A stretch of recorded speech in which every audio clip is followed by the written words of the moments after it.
Now, Oando has completed a $783 million acquisition of Ene's Subsidiary, a Nigerian Agip Oil Company.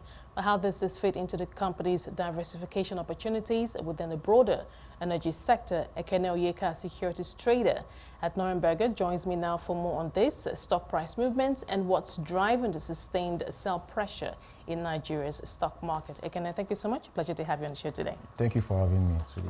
Well, quite an interesting deal here for Oando. Talk to us about what this does for, what the company is looking to, how this fits into the company's long-term strategy, especially obviously in the downstream sector. Okay, so we're able to see this impressive acquisition from Oando, that is acquiring almost 100% of Nigerian Agip Oil Company. What this is going to do for the company, number one, is actually to increase their key stake in oil, some of the oil blocks in the country. Also, this particular acquisition too is going to open up doors in terms of ensuring infrastructure ownerships of some of the oil wells. Also, an increase in this oil revenue, because we've seen it increase from 505 million barrels to up to 1 billion. And also, this is going to have a very good impact in its cash flow in that particular sector. So this acquisition is going to actually boost the share price. Currently in the market, we've seen Oando fully on bid today, and also have gains of like 10% today, and the price is at 47.83 naira per share. So definitely we get to see a bit streamline in terms of the pricing, and also investors' interest on the share price. But are you reviewing your forecast on the company's growth strategy going forward, the company's growth, and also in terms of, I don't want to put you on the spot, if you're recommending a buy, hold, sell, but we'll leave that, but just how that changes your forecast for the company? Yeah, so definitely we've seen what it has done so far in the market, and it's more or less like what drives investor sentiment. So investors are always very keen with this kind of information, and also they look at how it's going to actually impact in Oando books, right? Because due to this acquisition, we're going to see a lot of expansion in both downstream and the upstream of that particular sector. So definitely it's actually a very welcome call for any investor who wants to look into Oando currently right now, and how it has actually, taken that bold step in acquiring 100% of the stake in Agip Oil. And I remember the company putting out a statement saying that the deal, it expects the deal to be immediately cash generative, providing a substantial boost to its revenue and cash flow. So we'll see how this plays out, but obviously a good one for but not enough to lift the market, because market sentiments continue to persist. The market is still down since Monday. So let's talk about that. We've seen pockets of profit taken here and there, but what is going through the minds of investors right now? So it's more or less like this is almost coming to the closing time of the trading activities for this particular month. So based on what happened last week, we get to see inflation numbers, as high as 33.4%, and how it actually have an effect in terms of the year to date in the market. So investors are still very much on the fence right now as we speak, knowing fully well that, okay, going forward the next quarter, there might be some information that will hit the market that are actually going to incite investors. But all in all, the market has not actually done very, very badly, given the fact that it has actually done in terms of the year to date, currently in the market is very, very impressive. But we get to see that the market is going to pick up, and also we believe, going forward, based on how the uncertainties of the market has actually played out, based on the situations or the policies here and there that has actually been creating a little bit of, some kind of hookups here and there. But we believe that the market is going to pick up. But there appears to be an expectation that, obviously looking at the last inflation print, we did see a deceleration. There's that expectation that it could continue going forward, potentially maybe hitting peaking and then retracting. Isn't this something that should give investors some comfort? Yes, so definitely, because if you look at year to date compared to the inflation numbers, right? Well, we tend to see that retraction going to happen, because we believe that if the inflation numbers begin to drop significantly, it's going to have a positive impact in terms of investment returns in the market.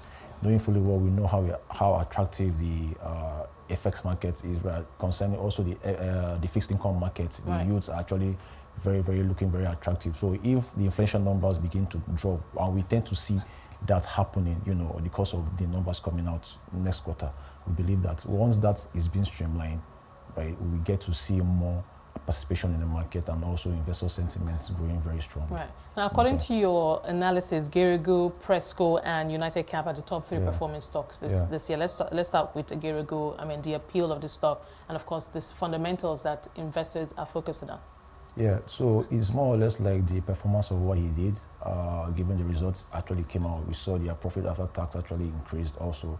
And also their year-to-date is at from year-to-date currently is 151% return. So you can see how massively they've actually, done in the market. Likewise for Presco too, we actually saw their year-to-date at 150% in the market year-to-date. So we can see that even crossing over to United Capital, right, we saw... Before we go to United Capital, I mean, Presco, I mean, just looking at the industry that Presco operates in, I mean, we know obviously there's still challenges within that industry, the agriculture industry, but, for the market that they play in, talk to us about, I mean, the challenges that the company is experiencing and how the company has been able to surmount those hurdles. So they've been able to, in terms of their operations, right, giving fully well, we've seen how the country has actually, in terms of policies, how it actually affected some sectors, apart also agricultural product and all that in the country. But they've been able, as a company, to be able to, to actually streamline their operations, right, knowing fully well that, that the country is actually experiencing some turmoil in terms of productions and all whatnot, but they've been able to put those things into context, right? And actually, it has created a certain level of sentiment in terms of investors' interest in that share price. That's why we've seen the performance it has done over the course of this year till now.